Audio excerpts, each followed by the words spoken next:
ایک یہودی کا گزر مسلمان کی ایک بستی سے ہوا۔ اس کے دل میں ایک ترکیب آئی کہ کیوں نہ میں انہیں کے دین کے متعلق سے ان کے دلوں میں شکوک و شبہات پیدا کروں اور انہیں ان کے علماء سے بدظن کر دوں۔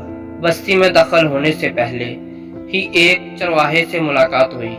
یہودی نے سوچا کہ کیوں نہ اس جہل سے اس کی ابتدا کی جائے اور اس چرواہے کے دل و دماغ میں اسلام کے خلاف شکوک و شبہات پیدا کیے جائیں۔ یہودی نے اس چرواہے سے ملاقات کی اور کہا کہ میں ایک مسلمان مسافر ہوں۔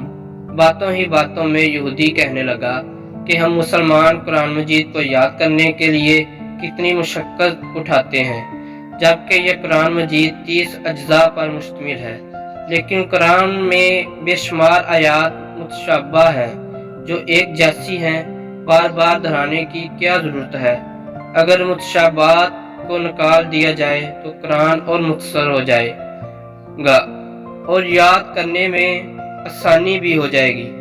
چرواہا اس کی بات غور سے سنتا رہا اور خاموش رہا۔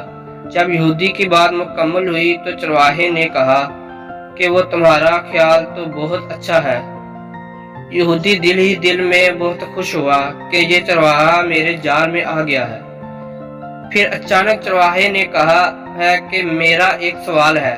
یہودی نے کہا پوچھئے تو صحیح، تم چاہتے ہو کہ قرآن میں متشابہات یا تکرار ہے، اس کو نکال دینا چاہیے؟ ہاں بالکل، میرا یہی خیال ہے کہ جو آیات ایک مرتبہ سے زیادہ ہوں اس کو قرآن سے خراج کر دیا جائے تو قرآن مختصر ہو جائے گا اور یاد کرنے میں آسانی بھی ہوگی۔ چرواہے نے کہا مجھے ایسا لگتا ہے کہ تمہارے بدن پر بھی بعض اعضاء ایک سے زیادہ ہیں جو تکرار پیدا کر رہے ہیں جس کا کوئی فائدہ نہیں ہے۔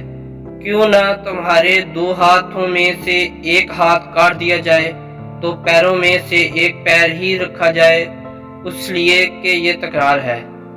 2 آنکھوں میں سے ایک آنکھ بھی نکال دی جائے، 2 کان اور 2 گردوں کی کیا ضرورت ہے؟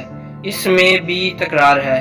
اگر ان تمام تکرار والے اعضاء کو نکال دیا جائے تو تمہارا بدن بھی ہلکا ہو جائے گا اور اعضاء کی مقدار بھی کم ہو جائے گی اور تمہیں زیادہ جہدوجہد کرنے کی بھی ضرورت نہیں رہے گی۔ کیا خیال ہے؟ یہودی اپنا سیاہ منہ لے کر فوراً اٹھ کھڑا ہوا اور اپنی راہ لی۔ زندگی بھر یہی سوچتا رہا کہ جب مسلمانوں کے چرواہے کی یہ فکر ہے تو علماء کے افکار کیسے ہوں گے۔